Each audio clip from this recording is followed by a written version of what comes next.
Bien, saludos y bienvenidos a todos a este conversatorio con David, que es prolífico escritor. Ahí tiene un libro sobre armas nucleares precisamente. Y bueno, te interesan varias cosas. Te interesan las guerras de las Malvinas, te interesa la Guerra Fría, te interesa el día de Normandía, ¿no? Y cada vez que te interesa, te empapas, investigas, escritor prolífico. Bueno, quizá puedas presentarte mejor, evidentemente.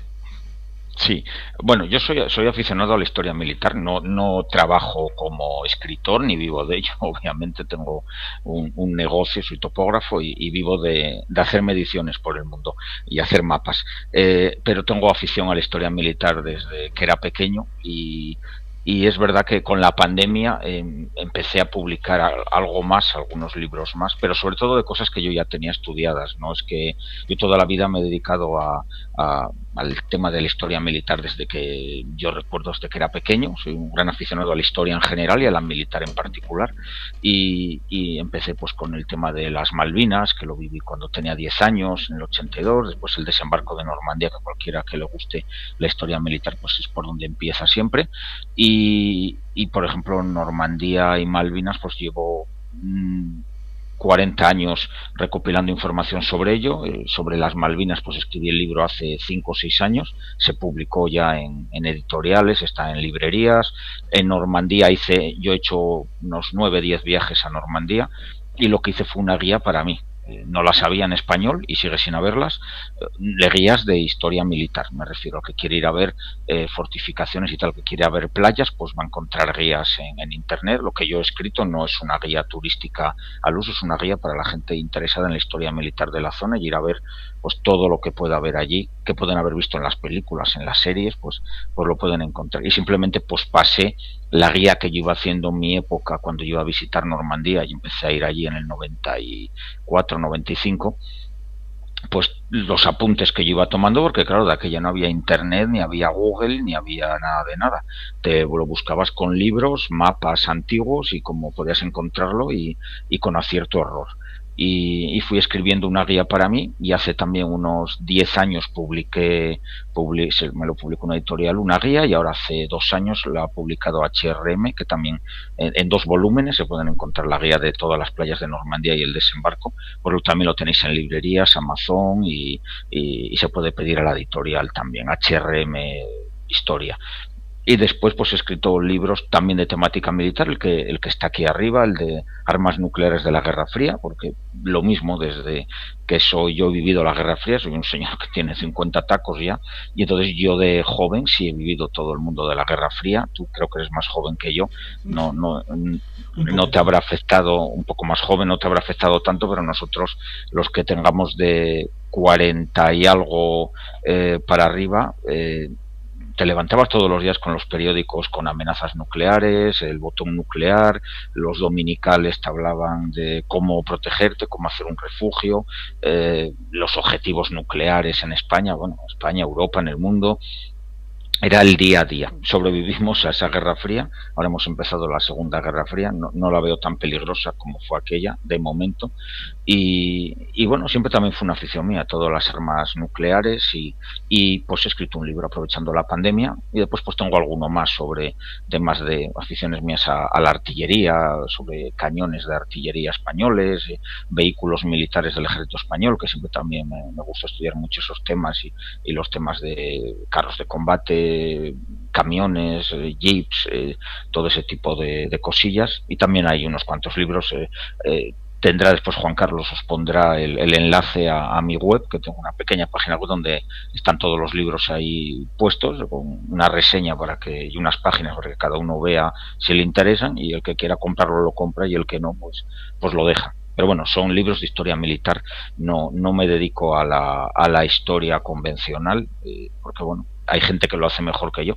Tengo la costumbre de no dedicarme a temas que otros ya escriben y lo hacen seguramente y aportan más de lo que pueda aportar yo. Procuro escribir sobre cosas que nadie haya escrito y que pueda dar luz un poco al que desconoce esos temas, para otras cosas pues los sé mucho mejores, vamos. Yo no soy el mejor del mundo, ni siquiera en lo que yo me dedico. Siempre hay gente, siempre va a haber alguien que te mejora en estas cosas. Y eso es a lo que me dedico y eso son a lo que me dedico como escritor.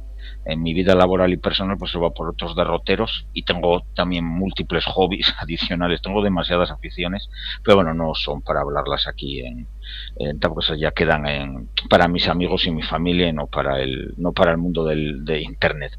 Pero bueno, a veces tengo demasiadas aficiones para compaginar. Pero bueno, yo creo que muchas veces a los que nos gustan eh, ciertas cosas, escribes, haces tal, al final haces muchas cosas más.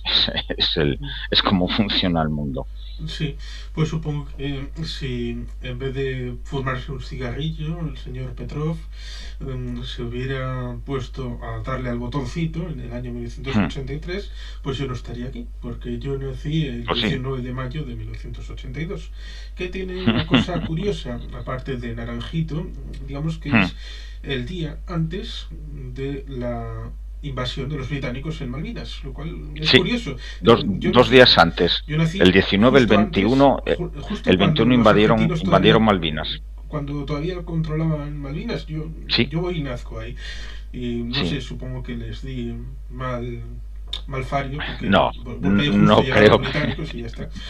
Y no creo tomaron que toda la... tuvieras eso, pero mira, es cierto, naciste estando, las Malvinas eran argentinas. Cuando tú naciste las Malvinas eran argentinas. Ahora vuelven a ser británicas, pero 2 días después pasaron bueno, comenzó la guerra, Sí, digamos, terrestre allí. Pero sí, sí es cierto.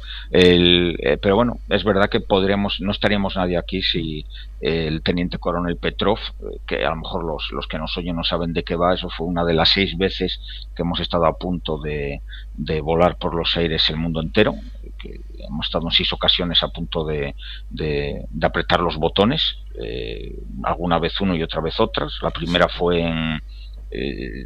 Corea. Después en Corea hubo una proposición de MacArthur para bombardear toda la frontera de Corea del Norte y establecer un área, un perímetro de contaminación radioactiva, una idea muy loca que tuvo él, se la desecharon rápidamente, pero él la propuso y estuvo la cosa tirante allí. Él quería a toda costa bombardear, obviamente eran bombas nucleares más pequeñas que las de Hiroshima y Nagasaki, pero bueno, podía haberse liado una buena, aunque la Unión Soviética en aquella época no tenía la capacidad nuclear que tuvo después. Tenía muy pocas bombas atómicas, no hubiera sido la destrucción del mundo. Pero bueno, sí hubiera sido la Tercera Guerra Mundial seguramente. Y después estuvimos a punto en Cuba con la crisis de los misiles, cuando la Unión Soviética desplegó 42 y 25, unos 60 misiles nucleares que ya estaban en Cuba, los tenían desembarcados en Cuba y estaban haciendo las obras para los hilos de lanzamiento y los misiles estaban allí con sus cabezas nucleares. Al final la Unión Soviética cedió y Estados Unidos cedió también, porque Estados Unidos había plantado unos misiles nucleares en Turquía, entonces los dos, digamos, se pusieron de acuerdo y cada uno se quedó el contador a cero, cada uno retiró de la zona donde había avanzado sus misiles, los soviéticos los retiraron de Cuba y los norteamericanos de Turquía, y quedó en tablas. Pero bueno, la cosa estuvo apurada y sí estuvimos a punto de iniciar también una tercera guerra mundial y incluso hubo un submarino soviético que estuvo a punto de atacar a un destructor norteamericano. Pero por suerte ese submarino no llevaba armamento nuclear, sus torpedos no lo llevaban, al final no atacó. Pero bueno, si hubiera atacado, aunque fuera con torpedos convencionales, como estaba la tirantez que había en la zona, podría haber estallado tranquilamente la Tercera Guerra Mundial. Después en el Yom Kippur, en el 73, estuvimos a punto otra vez de liarla entre buques espías y de la Marina Soviética en el Mediterráneo, que se acercaron bastante a buques de la Sexta Flota, que estaban también en la zona, mientras los israelíes y los países árabes estaban peleándose, y ahí también estuvieron a punto de dispararse armas nucleares y lanzarse la Tercera Guerra Mundial. Y después pues llegamos a donde, bueno, en el 79 hay otro más que lo cuento antes de lo de Petrov. No sé si tú has visto la película Juegos de Guerra. ¿Te suena sí. la película? Pues sabes que eso es un incidente, es real. Lo que sale en la película Juegos de Sí, Guerra la se basan película en aquella de John Badham de 1983. eso es. Eso es. Se basa en, a los que nos están viendo, pues yo se la recomiendo, no es una mala película. Obviamente no es un chaval con un Spectrum Plus se puso a interactuar con los ordenadores de sistemas de misiles norteamericanos, pero lo que ocurrió fue que en el centro de mando, ese que está en la montaña Cheyenne, de todas estas cosas hablo en el libro mío, hablo de todas esas Sí, historias y doy las coordenadas de los lugares por si alguien lo quiere buscar en Google sí. Earth Es o bonito Google lo de la Maps. montaña Cheyenne porque está el NORAD y luego Sí, debajo está la base de Stargate, con lo cual es cachondo. sí, que yo eso no lo sabía porque yo no he visto Stargate, sé lo que es Stargate porque salía el actor de MacGyver y a mí me gustaba Sí, MacGyver, pero no lo he visto, pero me lo dijeron cuando saqué el libro, algún lector me dijo eso, que la base que yo había puesto allí, las coordenadas, y se puede ver en Warhead, que era la base que salía en la serie de Stargate, y digo, mira, no tenía ni idea que habían usado la base para ello. Es una base muy curiosa, obviamente no se puede visitar, pero bueno, ahí es desde donde se controlaba, ahora ya no tanto, se controlaba, digamos, todos los radares antimisiles que tenían los Estados Unidos y en el año 79 de pronto en las pantallas le salió un ataque de 300 misiles soviéticos que se dirigían a Estados Unidos. Saltaron las alarmas, se puso en alerta a la fuerza de bombarderos, la fuerza de submarinos y la fuerza de misiles intercontinentales, que son sí los terrestres que estaban en Estados Unidos, estaban y están, porque todas estas fuerzas siguen estando en el mundo, muy reducidas en tamaño, pero sigue existiendo lo mismo que existía en la Guerra Fría en ambos bloques. Y, y lo que hicieron antes de apretar el botón fue asegurarse, porque ahí sí es donde se aprieta el botón. En el NORAD se aprieta el botón. En Estados Unidos el presidente no aprieta el botón. Si quieres hablamos pues de quién aprieta los botones en el mundo nuclear hoy en día también, que es un poco diferente a lo que la mayoría de la gente piensa.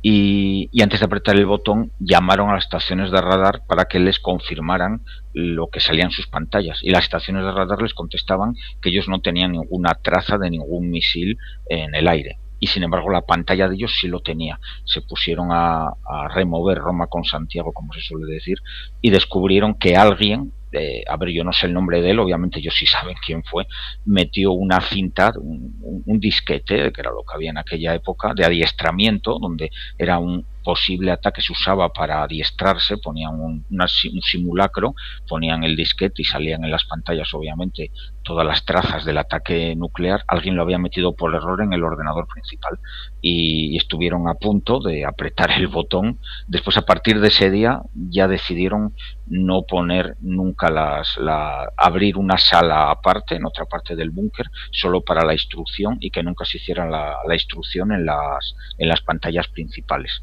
Y también fue una cosa curiosa porque ahí, justamente en el 77-78, 2 años antes, y hasta ese día, Estados Unidos estaba pensando en automatizar todo el sistema de lanzamiento de misiles. Lo que sale en juegos de guerra, que hay sí. un robot que es el que controla, vamos, un Cabo robot, un Bear. ordenador, eso es, que es el que controla todo, pues eso estaban proyectándolo. La película está muy bien basada, es una película, pero la idea es lo que estaba aconteciendo de verdad, realmente allí. Y decidieron después de este incidente que no podían dejar en manos de ordenadores todo esto y que tenía que seguir controlado por seres humanos. Y el incidente del que tú hablas, que es el penúltimo que hemos tenido, pues es el quinto, fue en el 83, o sea, creo que Sí, era el 80, espera que lo septiembre, miro, que lo tengo por aquí, septiembre del sí fue el 83. 26 de septiembre del Sí. 83. Este es Petrov, el que tú decías. No sabemos si realmente estaba fumando un cigarrito o no el hombre. Él era el teniente coronel, el jefe de un complejo que se llamaba Serpukov 15, que todavía existe. Es digamos, no es el NORAD, porque el NORAD soviético está en otro búnker en las afueras de Moscú, donde aprietan el botón, digamos. Este era, digamos, la central donde se recibían todas las informaciones de los satélites de vigilancia antimisiles que tenía la Unión Soviética, que era el sistema OKNO, se llamaba en aquella época, y también de unos satélites que eran ópticos. Había satélites de vigilancia radar y había unos satélites que con unas cámaras de gran resolución fuera de la atmósfera observaban el espacio exterior y veían los misiles, detectaban los misiles. Pues esos satélites misiles. Uno de ellos es el que detecta 5 trazas, si no recuerdo mal, son 5. En el libro Sí, vienen todos, pero sí, ahora de memoria, pues sí, a eran veces no sé si 5. eran 3 trazas al 5, principio 5. y 5 después, o 5, eso es. Después detecta otras 3 más, creo que al final detecta solamente 9. Y bueno, él detecta esas trazas, él y los soldados que estaban allí con él. Él era el jefe, no estaba allí solo en una silla. Él, digamos, era el encargado de la sala de control donde habría pues 10, 15, 20 operadores allí. Y ven esas trazas y él decide no informar a su superior, que está en el búnker, digamos, en el NORAD soviético, y él no informa. Espera la media hora, que es lo que tardarían los misiles en llegar a la Unión Soviética, y de la Unión Y Soviética ahí a es Estados cuando Unidos se lo fuma el mismo. cigarrito. Ahí es A justo. eso, pues si se lo fumó, que si es verdad que se lo fumó, él se puso, a ver, el discernimiento que hizo es que nadie iba a comenzar una tercera guerra mundial lanzando 5 misiles.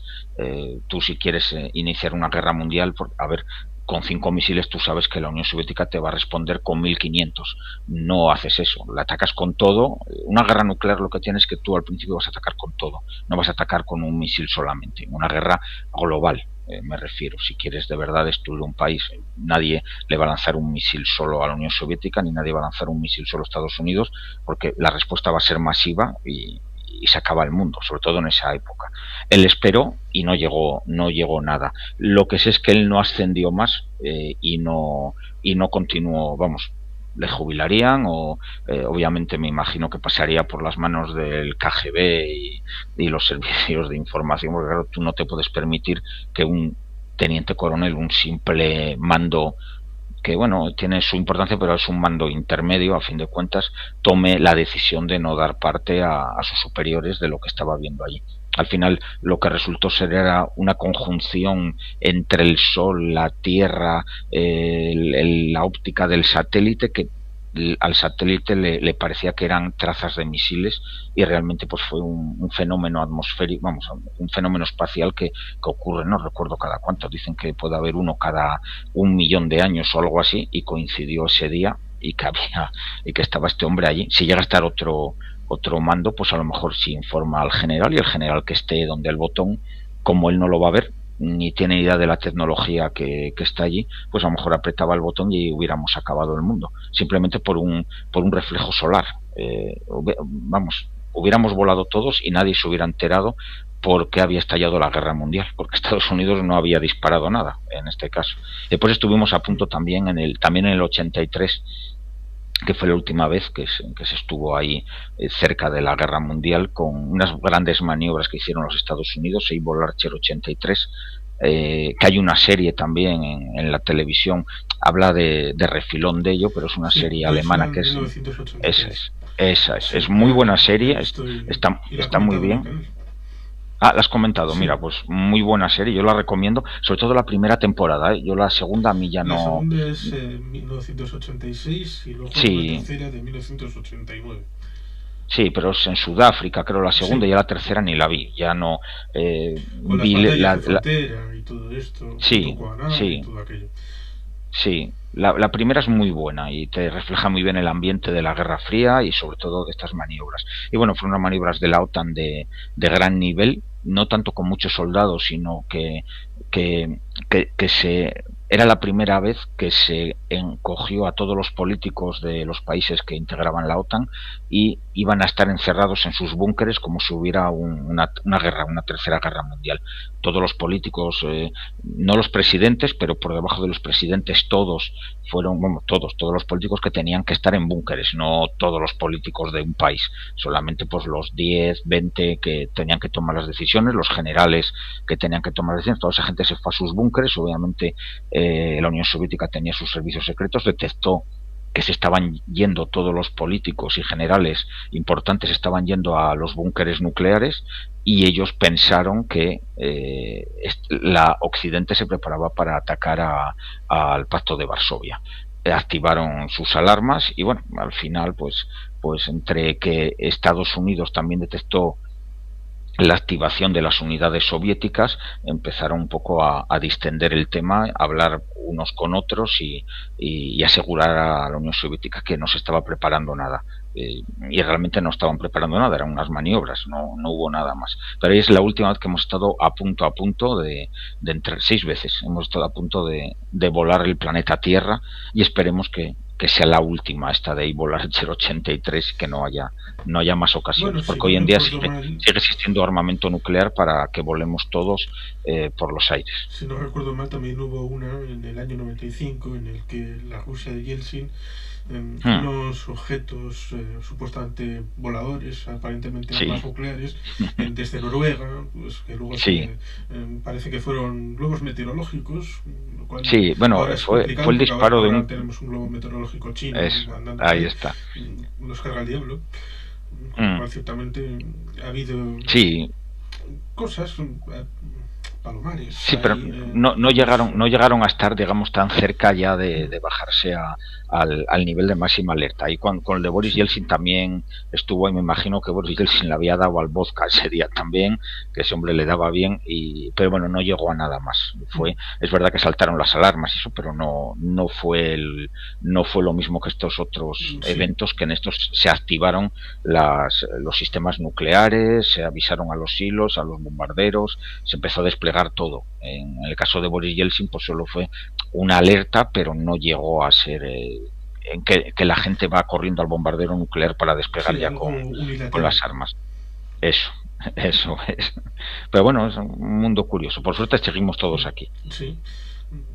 Podemos hacernos camisetas de cuántas veces hemos sobrevivido al fin del mundo, lo cual Pues sí, siempre es sí, sí. positivo. Pero sí, si vamos al arma nuclear, pues evidentemente tiene una larga historia.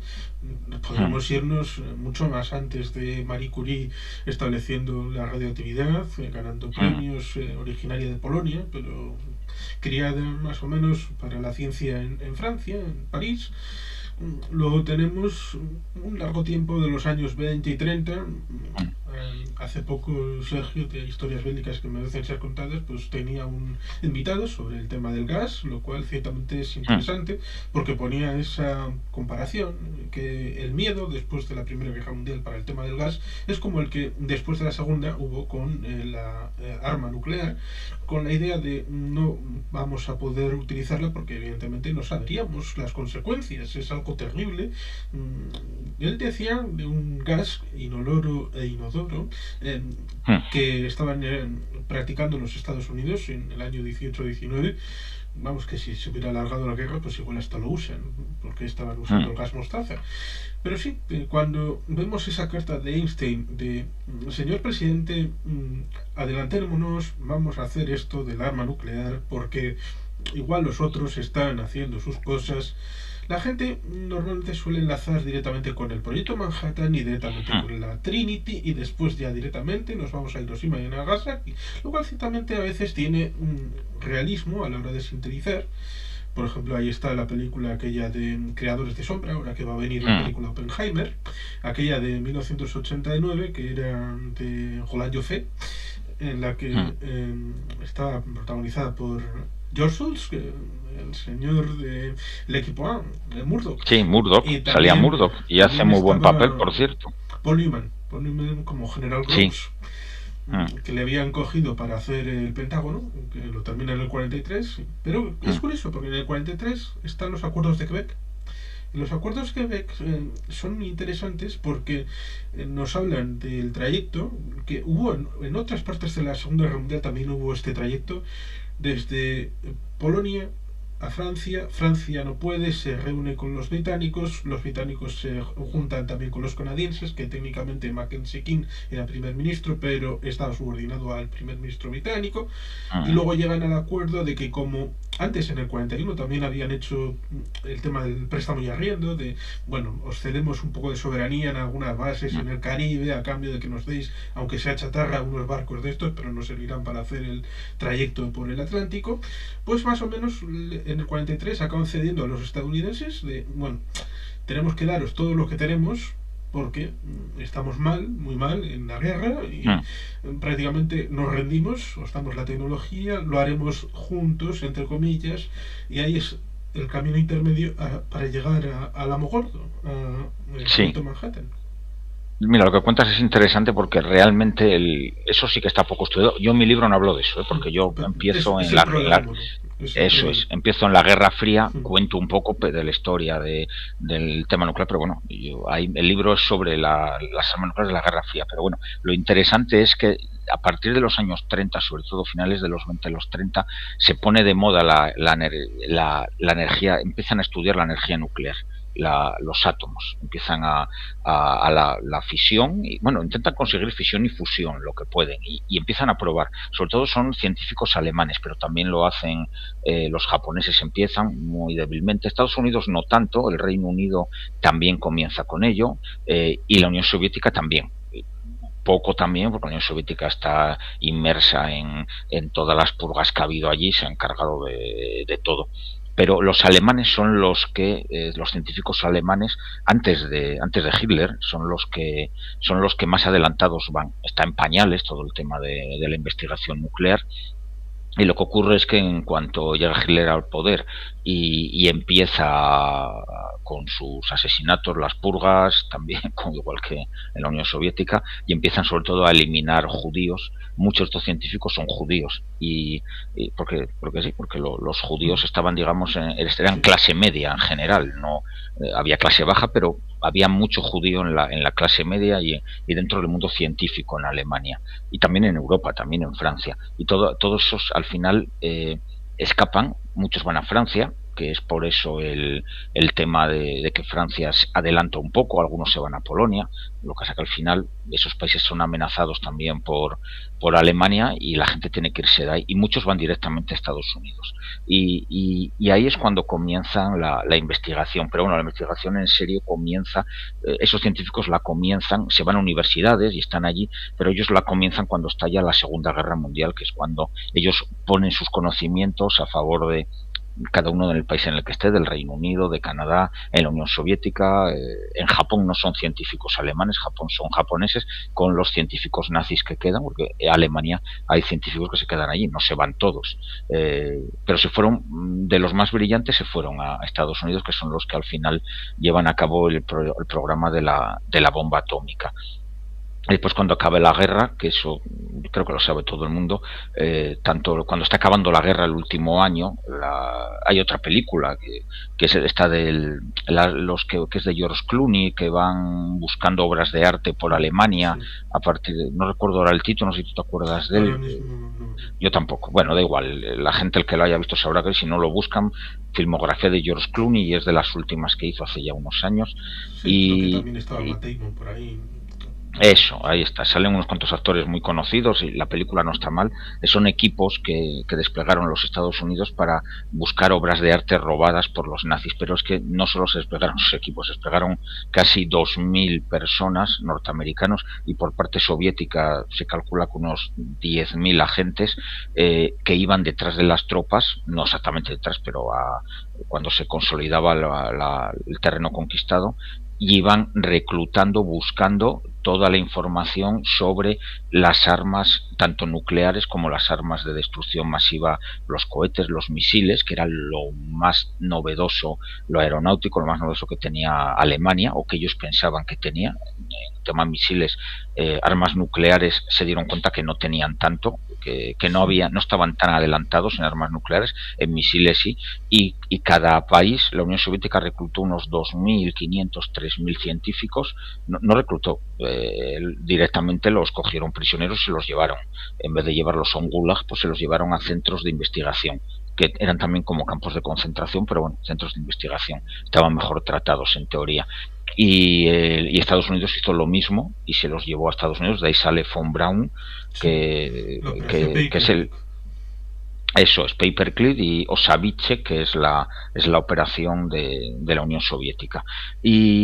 Y mira, coincide que los rusos se llevan en tema, los norteamericanos se llevan, el tema nuclear lo tenían más adelantado, el tema de la fisión nuclear, la fusión no, porque esa llega a partir de los 50 y ahí siempre fue muy complicado conseguirla, hasta que consiguen dar con ello. La fusión es la famosa bomba de hidrógeno, la fisión es la manera más sencilla de trabajar la energía nuclear, militar me refiero, y eso tenían los científicos buenos Estados Unidos, que eran sobre todo alemanes, alemanes y los que aprendieron de ellos. Y después la Unión Soviética lo que se llevó sobre todo fue muy buenos científicos alemanes especialistas en motores. Los mejores motoristas, se puede decir, son los que consiguió enganchar la Unión Soviética.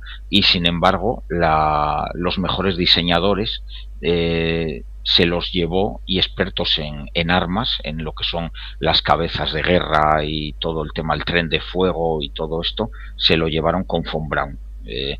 Son los que estuvieron en Estados Unidos. Por eso la carrera espacial, cuando comienza, los que van adelantados, no en el armamento nuclear, pero sí en los cohetes, es la Unión Soviética, es la que va por delante, porque tiene los mejores motores y sus ideas son las mejores. Siempre van un poco detrás los Estados Unidos. Por eso ellos son los primeros que consiguen poner el hombre en dando vueltas a la Tierra, la primera mujer. Bueno, también está el tema ese de que realmente parece ser que hubo algún hombre que subió antes a dar vueltas a la Tierra, pero como no llegó vivo, y una mujer, por lo menos, como no llegó viva, los soviéticos no daban publicidad a las misiones que salían mal, y conocemos los nombres de Tereskova y de Gagarin, pero no de que parece ser de uno que lanzaron antes que Gagarin, y por lo menos una mujer que se lanzó entre Gagarin y Tereskova, que fallecieron. Y bueno, son cosas de la carrera espacial. De todas maneras, iban delante los soviéticos, pero los Estados Unidos pues les empiezan a ganar en esa carrera espacial también por ciertos problemas en los programas de misiles soviéticos, por ciertas envidias entre los dos diseñadores jefe, sobre todo uno que mete en el gulag al otro, a Korolev, Sí. que es curioso, que le denuncia un competidor, otro científico, le meten al gulag, lo pasa muy mal el hombre, Y murió muerto muy de una joven. operación de apendicitis. Eso es, porque él estaba hecho polvo, el hombre estaba hecho polvo, y parece que vino por el gulag. Lo curioso es que cuando le sacan del gulag para el desarrollo de los cohetes, justo cuando acaba la Segunda Guerra Mundial, no recuerdo si lo sacan en el 46, para que se haga cargo de todo el plantel de alemanes que han traído capturados en Alemania, de científicos alemanes, Sí. Lo del su gulag es... supervisor jefe, sí, solo Sí. una cosa, la curiosidad, el supervisor jefe que tiene es el tío que le denunció para ir al gulag, que es, imagínate cómo trabajaría el de contento y feliz con el otro de jefe. La verdad es Sí, es cierto, cosas estas curiosas. historias se daban bastante. Por ejemplo, Rokossowski, que evidentemente su apellido es polaco, Mm, pues también pasó por el Gulag y apareció, así como quien diría Botiti Flop, apareció en el 40 en Sochi, y para coger unos kilitos, ir, bueno, tener un poco de rodaje eso sí, tenemos ejércitos negros en el ámbito de la guerra, pero sí, mm. ciertamente los alemanes, estaba ahí por ahí Heisenberg, el padre, todavía Sí, con los nazis, sí. y una de las investigaciones oficiales era tratar de buscar energía nuclear para los submarinos, lo cual ciertamente Mm, tendrá impacto conceptualmente después. Pero sí, es mm. cierto que Alamogordo había un montón de nacionalidades. Estaba Niels Bohr, estaba Edward Teller, estaba Oppenheimer, Sí, Enrico Fermi, creo que también estaba por ahí. sí. Con lo cual tienes italianos, tienes franceses, tienes británicos, tienes estadounidenses, un montón de judíos, por supuesto, gente que Sí, sí. evidentemente, como se ve en la película Creadores de Sombra, son gente que quieren acabar con el régimen nazi Ujú. porque son los que han acabado con sus parientes. Es algo también muy lógico y entendible. Y evidentemente ahí tenemos una situación en la que evidentemente muchos soviéticos fueron puente o cogieron información, lo cual evidentemente luego fue cubierto cuando en el 53 cogen a Julius y Ethel Rosenberg haciendo Sí. ver, estos son los espías, los que Mm, tienen la culpa de que mm, los soviéticos tengan el arma nuclear. No, había ya espías dentro del proyecto Manhattan, mm, pero eso no se podía decir, mm. porque habría dejado en mal lugar cuando evidentemente Estados Unidos tiene dos bombas, las tira en el 45, luego tiene una tercera y va ampliando el armamento, pero en el 49 es cuando los soviéticos hacen explotar la suya y hay un nuevo jugador en el tablero. Mm. Sí, bueno, no se preveía, Estados Unidos no preveía que hasta el 54 o 55 la Unión Soviética pudiera tener la bomba, una bomba inicial.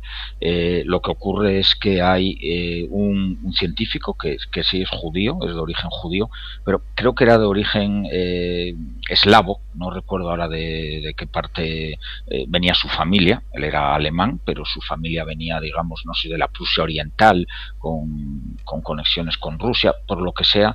Este hombre es el que pasa la mayoría de los planos de la, sobre todo no de los cohetes ni nada de eso, sino que él pasa, sobre todo el problema que tuvieron siempre al principio era cómo hacer implosionar o explosionar el núcleo. Ese es el mayor Sí, que problema eso también que lo tienen con tuvieron la los energía nuclear. estadounidenses. Eso es. Estados Unidos prueban muchísimos sistemas, es más, Hiroshima es un sistema y Nagasaki es otro, y lo hacen para probarlo. Se hace para probar el cuál de los dos va a ir mejor. Funcionó mejor el de Nagasaki, por cierto. Creo Los que era el muertos y tema eso, de los los fallecidos, lo mismo. fulminantes para que la implosión Eso es. fuera coordinada en todos los ámbitos, porque Claro. si no fallaría. Sí, tú tienes que hacer que el átomo, que el núcleo se escinda a la vez. Tú no, si el explosivo que colocas alrededor no va en la misma milésima de segundo, va a haber un fallo en la lo diré, en la escisión del núcleo y no se va a producir la fisión adecuadamente. Y también se podía disparar directamente al núcleo, que es Sí. lo que se usa en Hiroshima. Pero bueno, para no entrar en tecnicismos No, que es cierto, es tampoco... eso, que tenían el miedo de que si no salía bien, Hmm, estaban lanzando un cacharro de metal, caería al hmm, suelo y los japoneses dirían, uy, vamos a investigarlo. sí. Sí, bueno, no hubiera pasado nada porque tenían pensado también bombardear esa zona con convencional por si acaso tenían que destruir la bomba. Llevaba también un mecanismo de autodestrucción que no hubiera sido nuclear. Era más complicado de lo que nos parece, pero bueno, Japón no tenía capacidad para desarrollar ninguna bomba en aquel momento, aunque tenía científicos estudiándolo. Y es verdad que Alemania estaba más interesado en no habían llegado, aunque ellos todos los científicos sabían que se podía conseguir una gran capacidad explosiva con la energía nuclear, pero los alemanes es cierto que no estaban tan interesados en ella, porque ellos estaban muy contentos con el explosivo convencional y ellos buscaban más lo que tú has comentado antes, medios de propulsión, porque ellos el mayor problema que tienen a partir del 43 es que el combustible es lo que les falta. No, y lo nuclear es un combustible imperecedero. Ellos es lo que más buscaban ellos. Después, obviamente, ellos Y además también el SONEA, intentan lo el otro, cierre de la brecha del Atlántico, el hecho todo. de estar con la flota encima de Hmm, ellos, el tener que salir, los submarinos, tener que estar sí. en profundidad de Sí, ellos superficie. a partir del 43 pierden esa batalla del Atlántico y ya no recuperan la iniciativa. Les pasó lo mismo en la Primera Guerra Mundial, pues son dos batallas muy similares y, y bueno, es curioso. Pero bueno, después de la guerra Estados Unidos es el que encabeza, y lo que hablábamos es que al final ese matrimonio del que tú hablas realmente eran unos intermediarios. El que pasó que sí le descubren a ese hombre, y creo recordar que le ahorcan o le fusilan en Estados Unidos, vamos, le condenan a muerte, se lo pasó a un espía británico, que es uno de los espías que estaban en la embajada británica en Londres, que eran de la red de King Philby, el famoso King Philby, que son los Sí, cuatro de Cambridge. Uno creo que eran de los los cuatro cinco, de no Cambridge, eran los cinco o de los Cambridge. cinco, Sí. o los cinco, pueden ser cinco, me suenan cuatro, pero bueno, a lo mejor son cinco, da Es que igual. recuerdo No, una no, serie, sí. precisamente, que se llamaba así, Los cinco de Cambridge. Los cinco, pues entonces es que son cinco. Tienes tu mejor memoria que yo hace muchos años que no leo sobre ellos, pero vamos, la cuestión es que uno de los espías de King Philby era el contacto con este hombre y es el que pasó todo el tema de la cabeza nuclear, de cómo se hacía la fisión, cómo podías hacer la explosión y cómo realizar la fisión para resolver los problemas, que era lo que el problema mayor siempre fue lo que decíamos, explosionar el núcleo, hacer que el núcleo se extinda. Y claro, al Reino Unido no le interesó durante muchos años que se supiera que ellos habían sido los que habían, uno de sus, eran altos cargos del servicio secreto británico, que Philby estaba casi arriba, podía haber llegado más arriba si no lo hubieran descubierto. Se escaparon todos, los cinco de Cambridge se fueron a vivir a la Unión Soviética y allí fallecieron. Podían haber llegado muy arriba y son los que consiguieron, seguramente es la mayor fuga de información que han tenido tenido los Estados Unidos en toda su historia, en la historia esta del espionaje, por lo menos durante la Guerra Fría. Y con eso la Unión Soviética consigue la bomba atómica mucho antes. Estados Unidos le obligan a partir de esa época a volver a rearmarse, porque Estados Unidos, cuando acaba la Segunda Guerra Mundial, desactiva rápidamente a la mayoría de sus tropas. El ejército norteamericano queda casi sin carros de combate. Quedan operativos 100 carros de combate. Cuando comienza la guerra de Corea en los años 50, solo hay unos 50 carros de combate en todo el ejército norteamericano. Ellos han desactivado la mayoría de sus fuerzas acorazadas, fuerzas de infantería. Se quedó un ejército en miniatura porque ellos tenían la bomba atómica y pensaron que si yo tengo la bomba atómica nadie me va a atacar, porque el que me vaya a atacar yo le voy a echar una bomba encima, nadie va a venir a por mí. La Unión Soviética no lo hizo así. Y además vuelve a tener el mismo pensamiento que terminando la Primera Guerra Mundial, esto de, bueno, ya hemos ido, hemos arreglado el asunto, nos vamos a casa y ya los europeos que se arreglen a su manera, porque son unos pesados, hemos tenido que volver otra vez y además, bueno, nos ha costado parte de la gran generación, que así es como se llama a lo de los años 30, 40, y además tenían esa idea de que había el debate entre un modelo de ejército sí, más tirando a infantería, ligado más al sistema aeronáutico, que había tenido un gran desarrollo, los bombarderos. El tema de los misiles, que empezaban a tener cierta...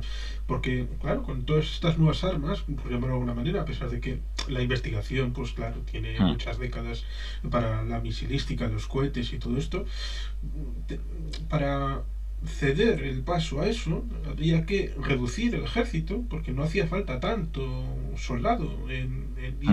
Pero los generales que estaban ligados a infantería necesitaban que había un ejército grande para justificar sus insumos del presupuesto público. Con lo cual, en los años 40, la segunda mitad, hubo un debate ahí interesante respecto a qué preeminencia habría, y además tenían ese recuerdo de cuando Woodrow Wilson va de vuelta desde París y dice, tengamos la paz, y lo junta con lo de la Sociedad de Naciones, el Senado se lo tumba y ahí es cuando dices, esto ya no es tan bonito, y por lo tanto ese recuerdo mezclado con todo aquello, siendo otra vez los demócratas.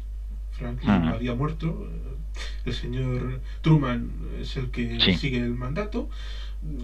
Digamos que tiene todos esos debates hasta que acaba, por ejemplo, el NSC-75, el papel de redefinición de la seguridad estadounidense, y ya es cuando vuelven a tener una cierta noción de para qué quieren las Fuerzas Armadas y cuál es su proyección estratégica, porque en principio tenían esa cosa de vamos a retirarnos del mundo, que el mundo se organice como quiera, pero hasta Fulton en el 47 y un poquito después es cuando se dan cuenta de si queremos un mundo ordenado, algo tendremos que hacer nosotros.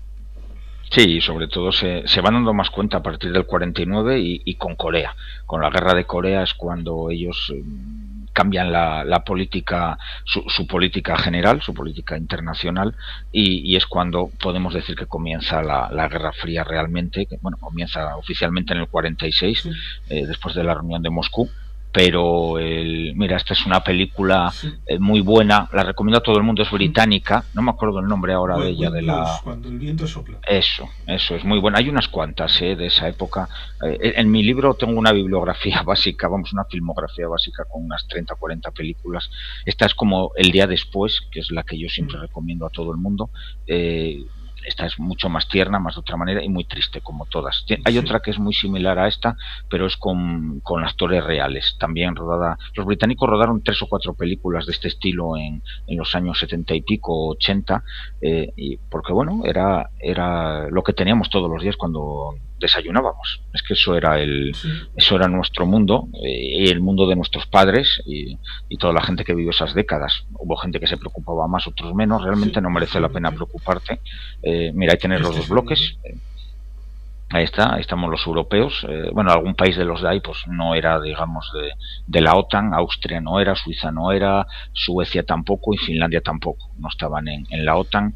Y en el Pacto de Varsovia estaba Yugoslavia, que estaba en conflicto con la Unión Soviética, y en caso de una guerra mundial pues seguramente también hubiera sido neutral. No tenía, no estaba dentro del sistema del Pacto de Varsovia. Tito se negó a entrar en ello y yo creo que ahí lo hizo bien él, igual que pueden haberlo hecho bien otros, en el otro bando. Pero bueno, yo creo que ahí él miró por su país y no se complicó la vida y ahí se mantuvo. Cosa extraña porque por menos la Unión Soviética ocupó Hungría y ocupó Checoslovaquia. O sea que mira, pero Yugoslavia algo tenía que los soviéticos respetaban. Sí, Eso el es haberse curioso. liberado por sí misma por los partisanos de Tito. Hombre, eso influye también que las tropas cuando llegaron allí no ocuparon, no dejaron los partisanos que las tropas soviéticas ocuparan, porque realmente cuando acaba la Segunda Guerra Mundial el plan que habían trazado todos los aliados, digamos, que la Unión Soviética, el Reino Unido, Canadá, Estados Unidos, bueno, todos los países que componían el grupo aliado, era que la soberanía debía volver a sus pueblos y eso la Unión Soviética no lo cumple, aunque monta ahí unos gobiernos títeres y se restablecen sus fronteras. La Unión Soviética tiene una ocupación enorme sobre todo de Checoslovaquia, la Sí, RDA, Polonia, Hungría, sí, con tropas propias que son superiores a las tropas, a los ejércitos que tienen esos países. sí, ahí habría un montón de casuísticas, por ejemplo, en el Sí, 53 cuando se levantó Berlín Oriental mm, y la República sí, Democrática Alemana, cuando en el 48 se da un golpe de Estado porque mm, no quieren esperar a las elecciones que se iban a ser ese mismo año, que es sí, el golpe de principios de ese año. Tenemos la situación en Rumanía, donde después claro, de la caída de Antonescu, supuestamente hubo un gobierno en el que tuvieron 4 miembros del Partido Comunista, eran 700 mm, afiliados, pero luego ya cuando llega el sí. ejército rojo dice, uy, cuidado que me da igual que seáis 700, aquí van a salir miles y por lo Mm. tanto, sí, este mapa es más bien una esfera de influencia, ¿no? Estén o no estén Sí, en la sí, sí, OTAN. eso sí. Evidentemente después del 55 cuando salen los soviéticos de ocupantes en Austria no sucede lo mismo que con Alemania en donde también Mm. había zonas de reparto, con lo cual Sí, ciertamente esta Europa es la que el choque que también se esparramó por el resto del mundo con conflictos en otras latitudes porque los tanques estaban en Berlín, en el Checkpoint mm, Charlie y en otros parecidos. sí, Hubo tensiones así, que de un lado de la frontera estaba el tanque americano y del otro se ponían los tanques soviéticos sí. Bueno, en una calle de Berlín. es, sí, eso es lo que hoy en día, la Guerra Fría, a fin de cuentas, se queda estancada en Europa. Mira, es curioso una cosa que comentabas, Polonia, por ejemplo, porque la excusa que da la Unión Soviética para seguir ocupando Rumanía, Checoslovaquia, bueno, la RDA realmente se repartieron, las cuatro potencias se repartieron lo que era Alemania y quedan zonas de ocupación, lo que pasa que los soviéticos no se van, los aliados sí permiten la independencia, digamos, tanto política, económica y después militar a partir del 54 de la República Federal. La Unión Soviética, la excusa que da para seguir ocupando estos países y mantenerlos, digamos, con un puño de hierro, es que son países que le habían declarado la guerra. Y es cierto, Rumanía era de los aliada de Polonia, perdón, de Alemania, Checoslovaquia también de esta manera no le quedó otra, pero salió con Alemania, pero Polonia no. Polonia fue un país que fue invadido en el 39 por la Unión Soviética y por Alemania a la vez, que eran Sí, aliados, que siempre se olvida mucho eso, que la Alemania nazi y la Unión Soviética comunista eran aliados en el 39 y invadieron a la vez Polonia. 10 días después de invadir Alemania, 10, 12 días, invade sí, la Unión Soviética el día 17 de eso, septiembre. eso es, por el otro lado. Y claro, Polonia, cuando acaba la guerra, el gobierno en el exilio dice que está todo muy bien, pero que Polonia nunca ha declarado la guerra a la Unión Soviética, cosa que es cierta, que Polonia fue invadida por Alemania y por la Unión Soviética y que el país es un país como cualquier otro y que tienen que ser independientes. Obviamente, pues la excusa soviética de que solo ocupa países que le habían declarado la guerra, pues era falsa y bueno, les dio un poco igual. Y por eso Polonia nunca fue un país del que ellos se fieran mucho. Realmente las fuerzas acorazadas que tenían previsto para una tercera guerra mundial en Europa, en Polonia, digamos, el ejército polaco no era en el que ellos confiaban más en el de la RDA y el de Checoslovaquia. Eran los que para ellos eran los tenían más en primera línea y los tenían mejor equipados. El ejército polaco pues lo tenían un poco ahí, aunque era un ejército grande porque era un país grande, tenía muchas tropas soviéticas dentro del país, pero no era el ejército más confiable para ellos. Todo eso lo sabemos ahora, que cuando se desclasificaron en los años 2000 los archivos soviéticos, que por desgracia se han vuelto a clasificar todos con lo de la guerra de Ucrania, pues ya no están abiertos los archivos históricos han vuelto a cerrar para los occidentales. Yo en todos estos libros míos sobre la Guerra Fría pues consulté mucho que estaba en abierto en abierto, que puedes solicitarlo a los archivos soviéticos o a través de alguien que iba allí, te lo fotocopiaba y tal, como funcionan cuando investigas siempre que no puedes moverte a los países. Por ejemplo, cuando escribí Malvinas, pues tuve la suerte y me gasté el dinero, mi dinero, y me fui al Reino Unido y a Argentina a investigar en los archivos, pero bueno, a veces tienes que recurrir a ello. Pues bueno, pues esa parte es curiosa, y lo que comentabas de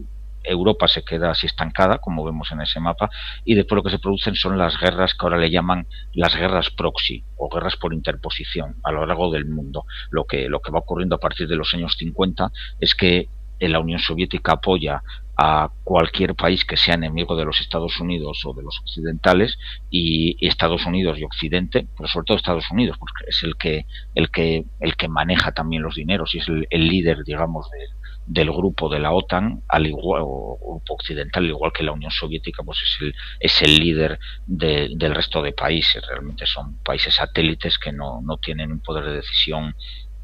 Europa tiene algo más de poder de decisión, pero en la Unión Soviética, el Pacto de Varsovia, el resto de países pequeños pues no pinta mucho, allí manda el que manda.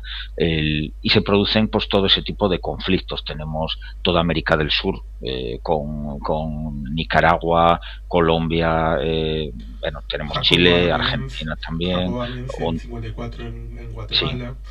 sí, Honduras, Guatemala, bueno, hay invasiones de un lado o del otro, igual de mal hechas todas, porque siempre dice la gente, te pone la excusa de, es que la Unión Soviética, bueno, Rusia invade Ucrania, pero Estados Unidos lo hizo en Irak y lo hizo en Panamá, y digo que sí, sí, sí, es perfecto, claro que lo hizo, y Sí. igual de mal hecho está lo que hizo de aquella Estados Unidos, como, a ver, y la Unión Soviética Resulta también curioso, hizo por unas ejemplo, cuantas. que en el año 62, en la crisis de los misiles de Cuba, la Organización de Estados Americanos respalda la posición de Estados Unidos por unanimidad, lo cual ciertamente es Uh -huh. algo curioso. También Sí. tenemos en el 68 la invasión de República Dominicana.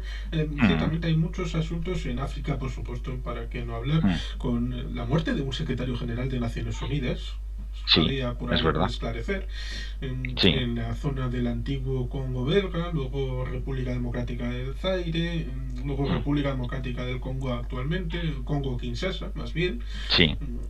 También tenemos Bueno, evidentemente Vietnam, tenemos antes Corea, tenemos un montón de conflictos por el mundo que son, Camboya, sí, guerra chino-vietnamita, que ahí es curioso porque se enfrentan dos núcleos comunistas, después hay enfrentamientos también y tensión siempre entre China y la Unión Soviética, porque sí, son en el comunistas 64 o eran, y en el ahí está. 62 entre India y China, en Claro, paralelo por con ejemplo, la crisis de Cuba. sí, sí, es una época llena de guerras, sobre todo, a ver, lo de Hispanoamérica se refiere más a que Estados Unidos sí intenta controlar su patio trasero y intenta dirigir que todos sus Sí, países estén, la doctrina estén Monroe. gobernados efectivamente. América para los americanos, lo que pasa es que, bueno, realmente la doctrina Monroe es América para los norteamericanos. No quiere decir No, que sea para el... concretamente, América para los USA americanos. Sí, sí, o estadounidenses, que lo decimos así, porque Canadá no pinta nada. En Norteamérica, Canadá no pinta nada. Solo Está para allí poner arriba, los pero cafés en el NORAD. eso, y bueno, y para grabar las películas, que les sale más barato grabar las películas a Hollywood en Canadá que en Estados Unidos, y hacen así de ciudades en Canadá. Pero bueno, es cierto, digamos, lo de América es intentar controlar políticamente a todos los países de allí, a su patio trasero, tenerlo controlado y con democracias, pero que sean de su estilo, y la Unión Soviética pues ve el camino abierto para apoyar a todos los grupos comunistas que encuentra allí. Bueno, y se va haciendo hay países que caen en su órbita, otros no, y es el mundo ese horrible de las guerrillas, sobre todo años 70, años 80, que asoló toda Hispanoamérica, todo el mundo este guerrillero, que al final degeneró también en el mundo de la droga, porque muchas de esas guerrillas se financiaban, aparte parte de lo que sacaban, porque había guerrillas de los dos bandos, de lo que sacaban a cada gran potencia se financiaban con la droga. Sí. Es un mundo muy poco estudiado. Yo no quiero escribir sobre Y ello además, porque como me sería supera, largo, pero estaría bien que hubiera algo porque no sí, hay nada, ¿eh? Hay muchos libros que te encuentras de tesis doctorales, historias, porque yo leo mucho, pero es que son muy pobres, lo encuentras muy pobre, claro, la gente no va allí, sí, no viaja, no se documenta, suelen ser, lo poco que hay suele ser partidista, o es alguien que escribe desde el punto de vista americano y más a menudo desde el punto de vista defendiendo el punto de vista soviético o comunista, y claro, no hay manera, todavía nadie ha hecho, y ni siquiera lo he visto en inglés menos, porque no les interesa, nadie ha hecho el gran libro sobre la Guerra Fría en Hispanoamérica. Sería para mí algo interesante, pero tiene que hacerlo alguien que lo haga desde un punto de vista objetivo. Por lo menos a mí es lo que me gusta leer, algo objetivo, ¿no? Y bueno, después lo de África sí, también es otro mundo muy curioso, que ahí no tiene nada que ver ya con intereses. Ahí es cierto que la Unión Soviética intenta meterse en África porque es obviamente el sur de Europa y intenta hacerse con África, lo ve más factible por el atraso que hay allí en los países y la descolonización, y intenta aprovechar los odios que pueden quedar allí a los colonizadores europeos, que obviamente lo hicieron muy mal. Solo hay que ver el Congo belga y nuestro amigo el rey Leopoldo de Bélgica, que menudo elemento, un genocida, sí. y Estados Unidos ahí simplemente se enfrenta a ellos apoya a los contrarios simplemente Sí, por molestar. Lo Joseph mismo que han Conrad. hecho ellos en el otro lado. Joseph Dime. Conrad, El corazón de las tinieblas. Sí, bueno, es un libro de cabecera, pero bueno, hay algunas cosillas sobre África, sobre todo hay memorias de mercenarios europeos que algunos luchan a favor de los gobiernos legales y otros de los gobiernos ilegales. Sí, ahí Y está la es muy historia de Biafra, interesante. el conde aquel. Claro, todo Centroáfrica, la zona de Somalia, Uganda, tienes también las guerras de Sudáfrica con Namibia, hay Cuba entra en guerra, Cuba, la Unión Soviética, bueno, no es que ordene, pero no, como son portugueses y tienen más relación con lo hispano, pues envían a la zona de Angola, que era portuguesa, pues Cuba es la que se hace cargo, digamos, de meterse en ese berenjenal, y Cuba envía tropas de combate, que es de las pocas veces que un país comunista ha enviado tropas de combate durante toda esta Guerra Fría. También es bastante interesante, pero bueno, es un mundo de guerras de interposición, a fin de cuentas, y después pues bueno, tienes las grandes, Corea, Vietnam, Camboya, todo lo que ocurre en el sudeste asiático, pues estás en las mismas. Y bueno, al final acaban pues con las misiones de paz de Somalia. Bueno, Somalia siempre se le critica a Estados Unidos, pero realmente Somalia es de las pocas veces que Estados Unidos sí fue a un país como una fuerza de paz junto con otros. Ahí Estados Unidos no buscaba nada en Somalia, en otros sitios buscaba muchas cosas, pero para una vez que van como una fuerza de paz real, le sale el título, el tiro por la culata ahí. Pero bueno, el mundo de la Guerra Fría es apasionante. Sí, Yo no he es escrito eso, sería ningún largo. libro Sería largo es muy largo, es una porque, por enciclopedia, ejemplo, pero sería tenemos un trabajo muy interesante. tenemos a un libro que habla de las guerras secretas de la CIA, escrito en el año Sí, 88 por Bob sí, lo he Woodward, leído. sí, Mm, y ahí habla un poco también de relación de narcotráfico, la CIA, incluso menciona algo que un amigo argentino me dijo que en mm, parte se apoyaron en Argentina durante los años sí. 80 para cubrir ese papel en Centroamérica a través de Mm, ellos, lo cual ciertamente es también bien interesante, pero podríamos hablar de Marighella, del mini manual de guerrilla urbana, podríamos sí, hablar sí. ciertamente en África de las participaciones en Etiopía, podríamos hablar Sí, de Jonas Savimbi, precisamente en la UNITA, en Angola. sí, sí, sí, Claro, hay un montón de historias, pero creo que mejor vamos a ir dándole a esto, que sí. aquí tenemos una situación que, porque Estados Mm, Unidos es el primero, pero mm, luego hay más participación. Ahí tenemos los que han lanzado explosiones de armas sí. nucleares, que serían Estados Unidos, la Unión Soviética, Reino Unido, Francia, China, India, Pakistán y Corea del Norte, más uno que está por ahí, que ya Sí. llegaremos a él. Pero ciertamente resulta bien interesante porque a primera vista seguramente alguien pensará, ¿dónde está Israel? donde está Israel. Claro, Francia, que seguramente lo conoces bien, Sí. Panoramix, la poción mágica, es la force de frappe, es la fuerza de choque del señor de Gaulle, es el arma nuclear que para un pueblecito ahí aislado hace que resistan a alguien más poderoso en el pleno Guerra Fría. Resulta curioso que René Goscinny y Urdezo metieran este elemento que tiene que ver con la geopolítica del momento Sí. en un cómic que resulta bien interesante. Pues Francia en el año 60 más o menos quiere tener armas nucleares porque ya ha tenido sus diferencias con Estados Unidos y con el Reino Unido. Ya los Estados Unidos habían tenido sus diferencias para que alguien más tuviera arma nuclear. Incluso antes que la Unión Soviética vetaron de aquella manera para que el Reino Unido pudiera desarrollar algo que ellos habían desarrollado antes que tuviera Estados Unidos, lo cual ciertamente lleva a estas cosas curiosas. Lo mismo que las pruebas, muchas de estas pruebas el Reino Unido las hizo en Australia, lo mismo que Sí. Francia las hizo en Argelia, en buena medida. Y en parte Israel estuvo acompañando el proceso con Francia y por eso no tuvo en primera instancia necesidad de hacer estas pruebas nucleares con su propio armamento. Lo cual ciertamente luego viene bastante en el proyecto Islero, que es Sí. interesante porque Francia estuvo empeñada en que España tuviera el arma nuclear.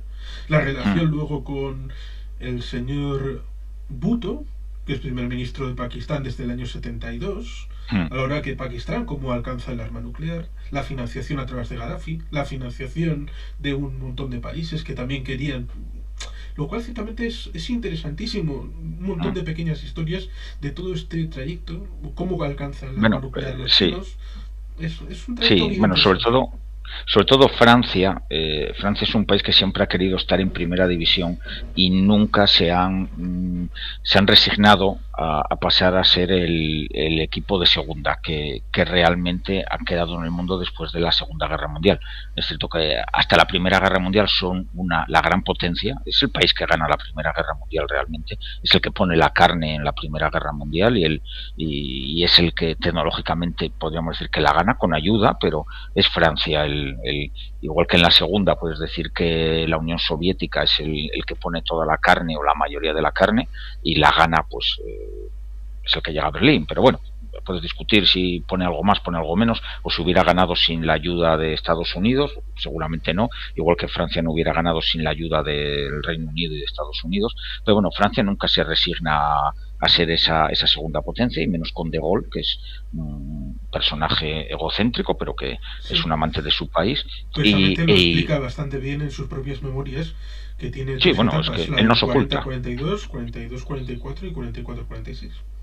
Sí, sí, y él pues quiere que su país tenga lo mismo, y siguen estando así, quiere que su país tenga lo mismo que tienen las mayores potencias, aunque no le sirva para nada, porque actualmente Francia, bueno, durante la Guerra Fría los misiles intercontinentales que tenía pues no llegaban a Moscú, se quedaban antes, no tenían el armamento tan desarrollado para ello, pero bueno, tiene su fuerza de submarinos, tiene su fuerza de bombarderos nucleares y tiene su fuerza de misiles intercontinentales. Y Francia es un país que vende todo lo que por negocio, ellos hacen negocio con el de enfrente y con el de al lado. No venden a los dos bandos, no tienen problema. En Malvinas, por ejemplo, como yo he escrito sobre ello, pues lo conozco más a fondo, pues ellos colaboraron con el Reino Unido y colaboraron con Argentina. Y vendieron lo que pudieron a Argentina y vendieron lo que le dejaron también al Reino Unido.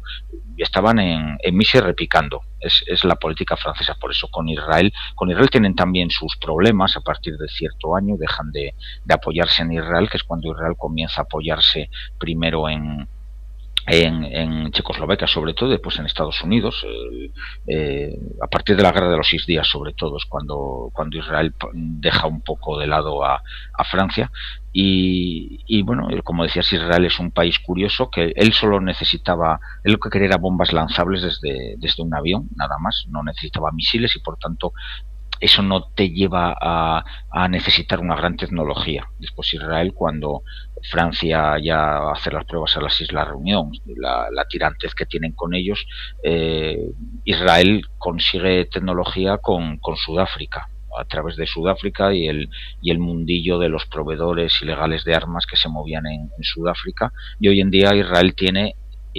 extraoficialmente tienen 90 bombas nucleares, 90 cabezas nucleares.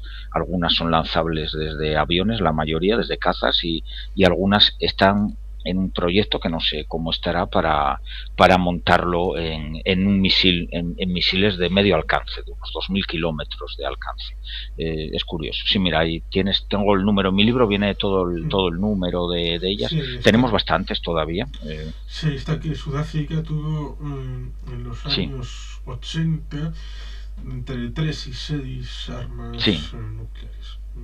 Sí, bueno, Sudáfrica y Israel estuvieron juntas durante muchos años porque Sudáfrica durante la apartheid, durante toda esa época de los años 70 hasta los 90, era un país proscrito en el mundo, y Sí. Israel era el que le facilitaba Y ahí está pues el incidente de armas. ELA, Sí, también de 1979.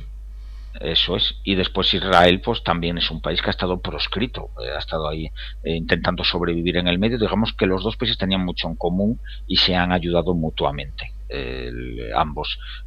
Bueno, uno se apoyaba en el otro. Israel ha sobrevivido más o menos, y Sudáfrica pues ha cambió de política, y cambió de sistema organizativo.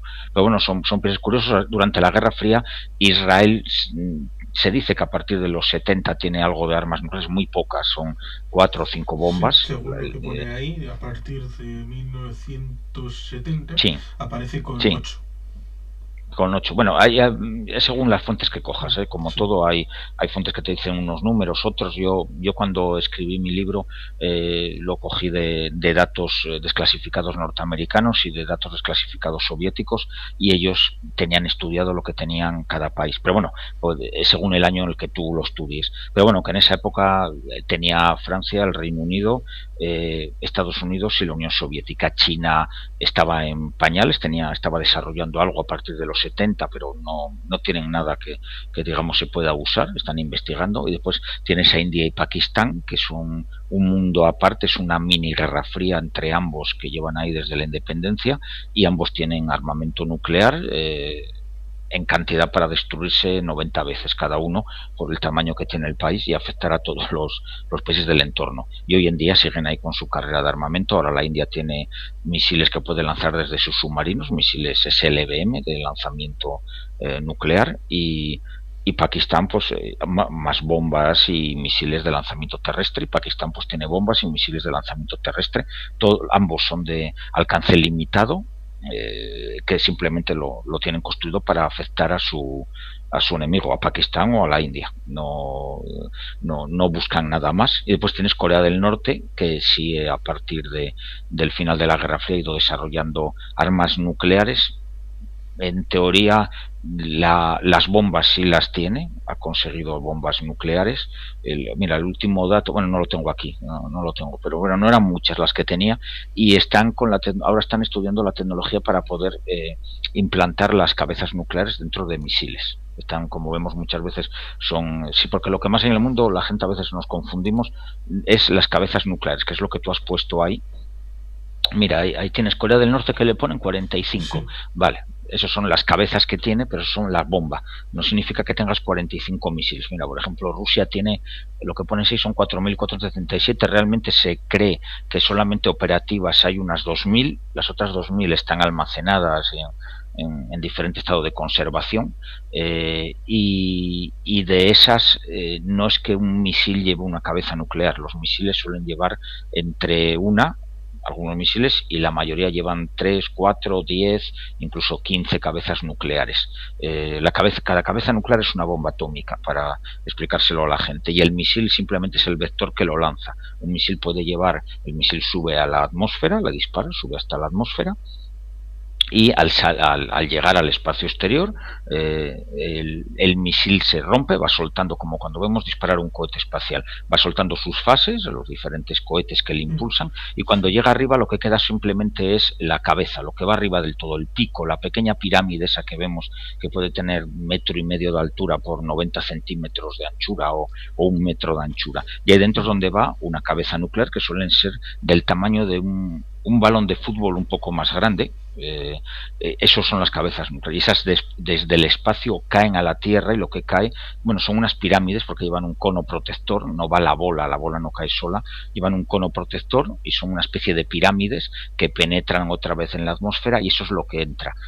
Las bombas que caen miden más o menos 1 metro de longitud por 80 centímetros de largo, el cono, y dentro va la bola, que es la bomba nuclear realmente. Eso es una cabeza nuclear. Cada misil, pues un misil lo disparas, puede llevar, por ejemplo, 10 cabezas nucleares y esas 10 cabezas nucleares desde el espacio exterior, cuando vuelven a entrar, no van todas al mismo blanco, cada una va dirigida a blancos diferentes, cuentas con la altura y la energía potencial y puedes alcanzar, cada misil puede alcanzar blancos a lo mejor distantes 500 kilómetros uno de otro o 1000 kilómetros uno de otro. Una cabeza va, por ejemplo, si dispararas a España, no necesitas.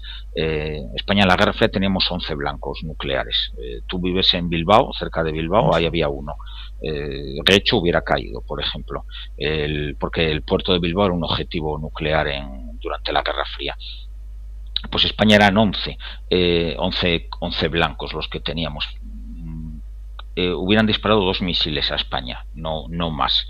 2 misiles, porque cada misil llevaría 5 o 6 cabezas nucleares, siempre se disparaba alguno más, podías disparar, había una técnica que usaban los soviéticos también, que era disparar, doblar el número de cabezas por blanco, cuando había muchas cabezas nucleares. Por ejemplo, si quieres alcanzar Bilbao, donde vives tú, dispararías 2 misiles, 2 que venían a España, y uno dispararía una cabeza nuclear a Bilbao, otra a Barcelona, otra a La Coruña, otra a Madrid y otra a Zaragoza, y el otro misil dispararía una cabeza nuclear a estos mismos blancos.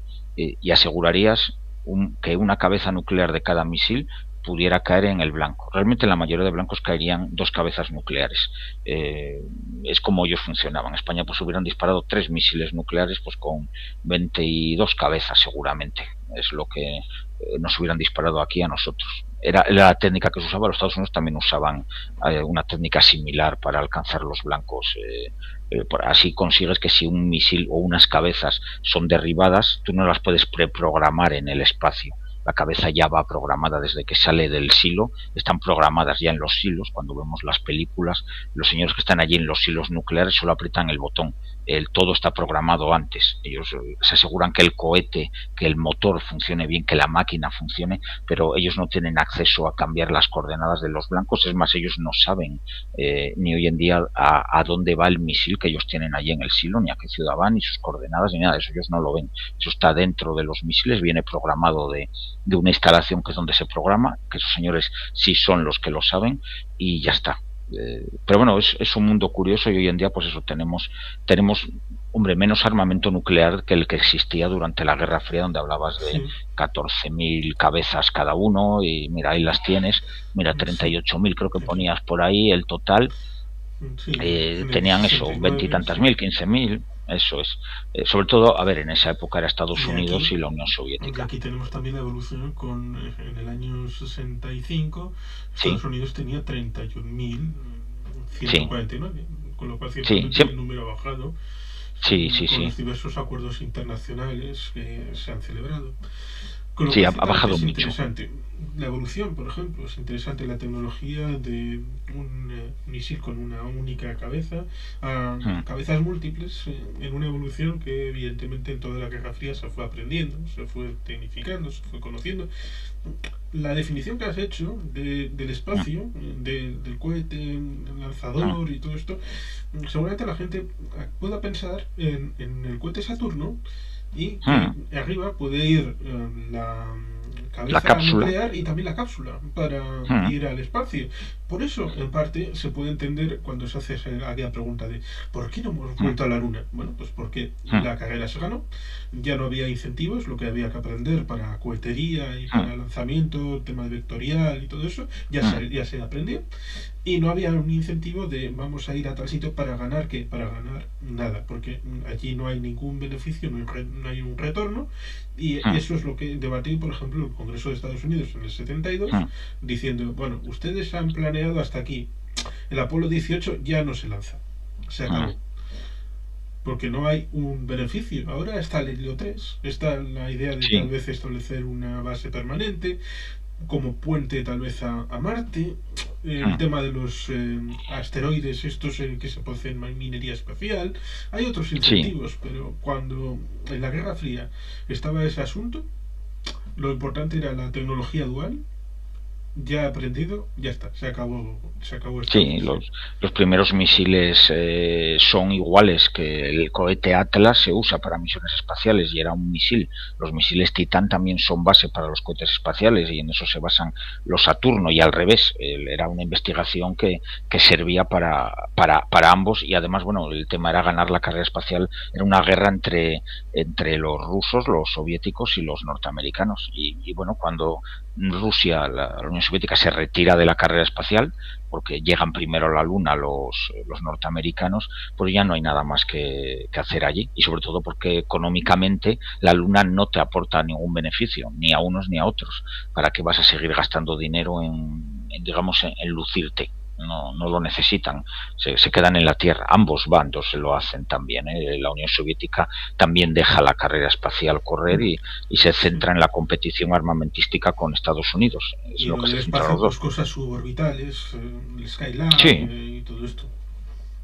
sí, siguen un poco la guerra, por ejemplo, cuando Estados Unidos diseña el Columbia, los transbordadores espaciales, la Unión Soviética entra en esa guerra. Ya es el Sí, final, el cuando, programa cuando Buran. el Buran, que es muy curioso y era un sistema, el que le interese que lo busque, el Buran, era un sistema, se parece externamente a los Columbia, a los transbordadores espaciales norteamericanos, pero realmente era a ver, se basa en ellos, pero lo mejoraron e incluso tenía un sistema de aterrizaje y despegue automático, que el aparato podía despegar y aterrizar sin ningún humano o con los humanos dentro dormidos o desmayados o como quisieran y se probó, solo hizo un vuelo, el Buran solo hizo un vuelo y se probó y aterrizó en automático, se lanzó y aterrizó en automático, no salió al espacio, solamente en la Tierra, un vuelo suborbital y bueno, era un aparato curioso. Llegó el 91, se terminó la Unión Soviética y quedaron los dos más adelante, el que voló y otro que estaba más adelantado, estaban en un hangar Baikonur. en Baikonur y hay un vídeo curioso, ya no están porque se derrumbó el hangar encima, el mantenimiento este que Sí. tenían ahí era pésimo, estaban ahí abandonados, llenos de polvo. Hay un vídeo de unos señores, unos exploradores urbanos que son holandeses, me parece, que se dedican a andar por el mundo y se meten en Fukushima y en sitios por ahí. Si alguien lo busca, Buran, Baikonur, le va a aparecer el vídeo de esa gente, pues se colaron en la en Baikonur con que por ahí está el ejército y te pueden pegar 4 tiros, aquello no es España que no te van a disparar, y se metieron allí y pasaron la noche dentro del hangar del Burán y tienen imágenes metidos dentro del Burán y del otro Burán y muy muy curioso, merece la pena verlo porque ya no están esos transbordadores y es una pena pues que la Unión Soviética o Rusia no los hubiera puesto en un museo y tal, pero bueno, gastan el dinero en otras cosas como hemos visto ahora con Ucrania y no Sí, lo usaron precisamente. porque era un hito, el Burán era un hito en la historia del espacio también, igual que fue el Columbia, pero bueno, se acabó la carrera espacial Sí, y se la terminó. aeronáutica da cosas bien interesantes como por ejemplo el compañero de viaje soviético al Concorde, que bueno, también dicen aquello Sí, de, bueno, parece que aquí ha habido espionaje un poquito, mm, ¿no? Cuando lo presentaron un poco en las proximidades de aquel salón de mm, París, dices, sí, bueno, aquí ha habido un poco de mano porque se parecen demasiado, pero mm, ciertamente cuando se destruyó ese hangar en 2003 por mm, poco uso, pues son de estas cosas como el Antonov, que ahora era sí, el pájaro más grande, pues el año sí, pasado fue destruido. Y mm, ciertamente ahí tenemos el año 1990 las cabezas que tenía Kazajistán, que tenía mm, Ucrania y que tenía Belarus y claro, Lituania como parte de la Unión Soviética. Y sí, ciertamente ahí tenemos la situación en 1994, el memorándum de Budapest, que supuestamente mm, establecía ese link de, bueno, el heredero de la Unión Soviética es Rusia, con lo cual mm, vosotros que os habéis independizado os va a ser muy costoso, además tenéis mm, unas partes, no tenéis el sistema completo, no os mm, va a servir de nada, devolvérselo todo a Rusia. mm.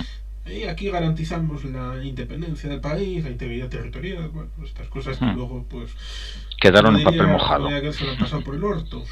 Sí, Efectivamente, pero mira, lo que comentabas es curioso, bueno, y vamos terminando si quieres, que ya llevamos un buen rato, es curioso lo que has dicho de copiar. Es cierto que en general la Unión Soviética eh, estuvo adelantada en tema de submarinos, iba un poco por delante, sobre todo en las armas de los submarinos, no las armas nucleares, porque ahí no llegaron a estar delante nunca, pero sí en todo el armamento, los torpedos, misiles convencionales, iban por delante, pero copiaron mucho a los Estados Unidos y al copiar muchas armas de suyas se basan en armas, bueno, muchas en armas alemanas de la Segunda Guerra Mundial, pero bueno, también los norteamericanos y Occidente nos hemos basado en lo alemán de la Segunda Guerra Mundial, pero se copió mucho a Estados Unidos, se consiguieron los planos de submarinos, de una clase de submarinos soviética, es una copia exacta de los submarinos Washington norteamericanos nucleares, lanzadores de misiles. Ellos copian, pero a veces es cierto que cuando copias puedes, como la idea básica te la ha dado alguien, tú solo tienes que desarrollar sobre esa idea. El problema gordo lo ha resuelto ya al que copias. Y entonces tú tienes una libertad y puedes llegar incluso más lejos. Y eso es lo que hicieron los soviéticos con muchas de sus armas, como el Buran o el Tupolev C-144, creo que se llamaba, el que era la copia del Concorde, bueno, y con muchas armas que ellos han usado. Bueno, y tienes aquí lo del fin del mundo. Sí, ciertamente, porque tenemos esa, Mm, por ir yendo sí. hacia el final, pues tenemos esa situación que en los años 50 estuvo el programa Átomos para la Paz. El presidente Mm, Eisenhower, la idea del progreso, ligarlo mm, a lo nuclear, en principio como elemento civil.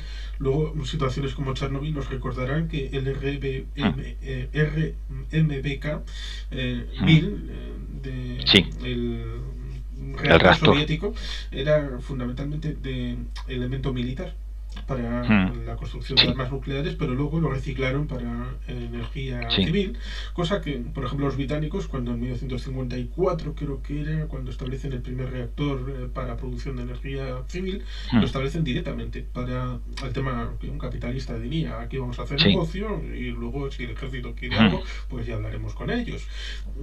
Esa diferencia, en cuanto en los años 50, 60, 70 empiezan los chinos, los franceses, la proliferación, en un momento dado dicen, aquí hay que pararlo, porque si no vamos a tener un montón de países, todos con armas nucleares.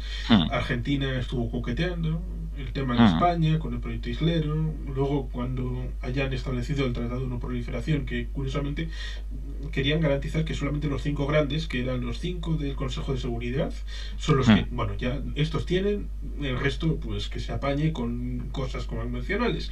mm. Pero aún así, siguieron India, Pakistán, Corea del Norte. Claro, está ese difícil juego entre lo civil y lo militar Mm, y el tema de cómo controlas que se atemperen los ánimos para que no haya una proliferación nuclear. mm.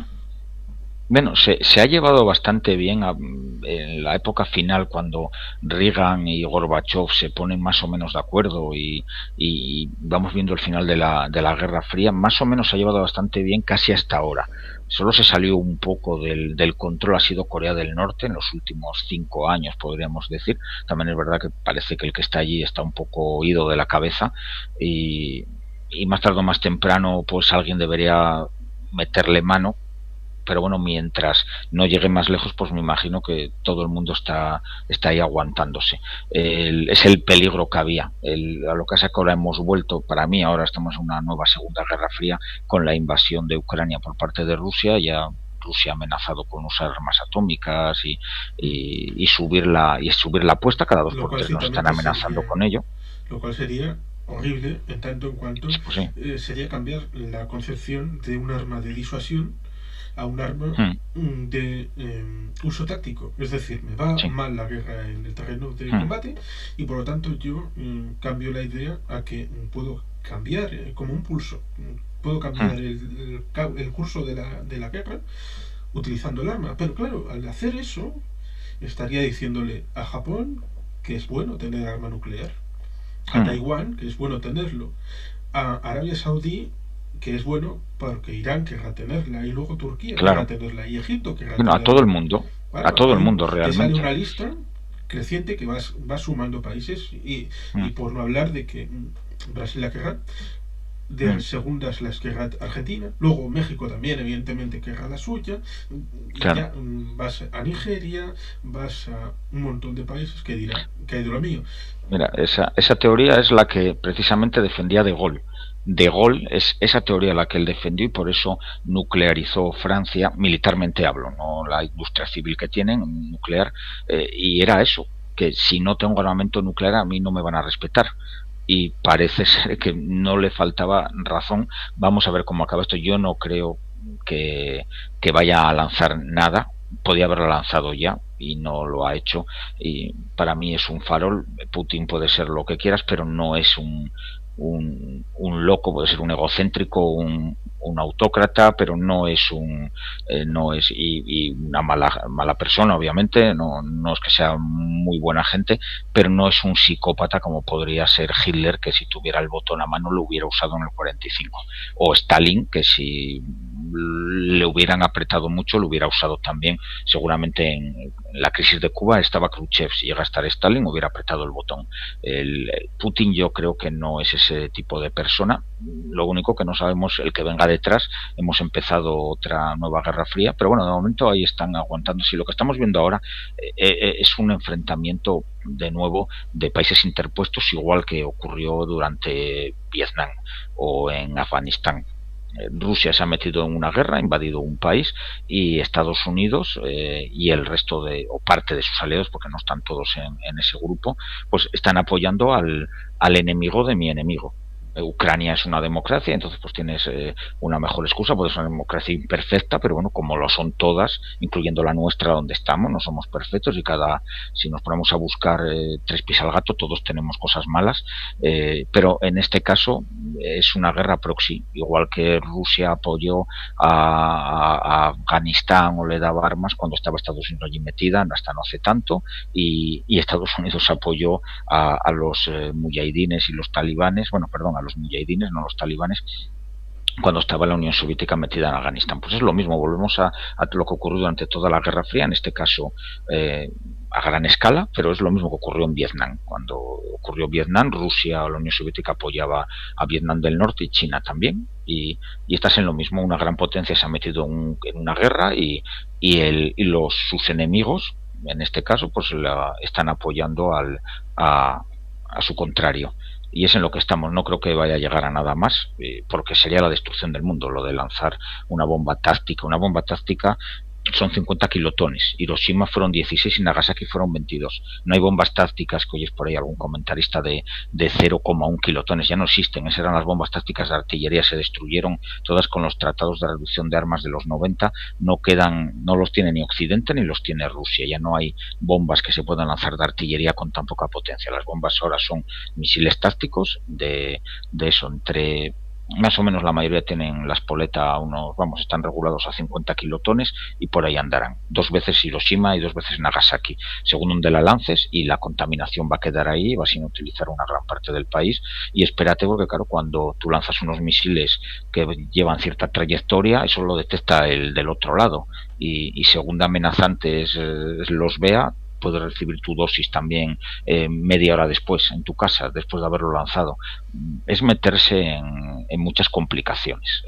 Sí, es lo que muchos acabaron por decir y reconocer, que lanzar, aunque sea algo pequeñito, los vientos. Empezábamos con sí, When the Wind Blows, cuando el viento sopla, claro. aquella película de Sí, 1987. sí, sí. En el caso de Ucrania acabaría llegando a Moscú.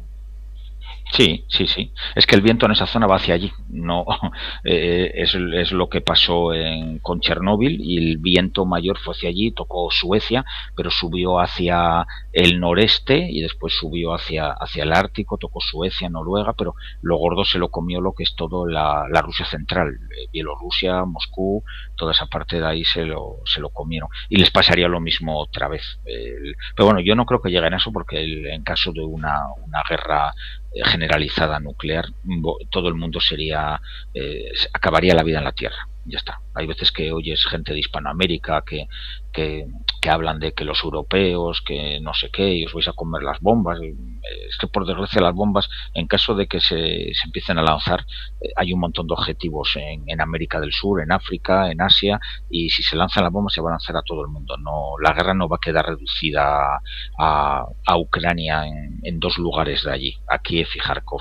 No, no va a ser así. A ver, esto, como digo, es mi opinión, yo pienso así, el que piense diferente, pues en mis libros hablo de hechos, no suelo dar opiniones, bueno, no las doy nunca en los libros, solo hablo de lo que ocurrió, comparo los dos bandos y pongo las cifras y los hechos de los dos bandos y ya está, es lo que hago siempre. Pero bueno, que esta es mi opinión personal, que habrá gente que no le guste y dirá, bueno, pues no tienes ni idea, pues a lo mejor no la tengo, pero es mi opinión personal. Los demás pueden tener la suya y es igual de respetable. Yo pienso que si se disparan armas nucleares se acabará el mundo y por eso mismo pienso que no se van a disparar y de momento actualmente no veo que Rusia vaya a lanzarlas y obviamente Estados Unidos no las va a lanzar, solamente responderá en caso de que el contrario te las lance.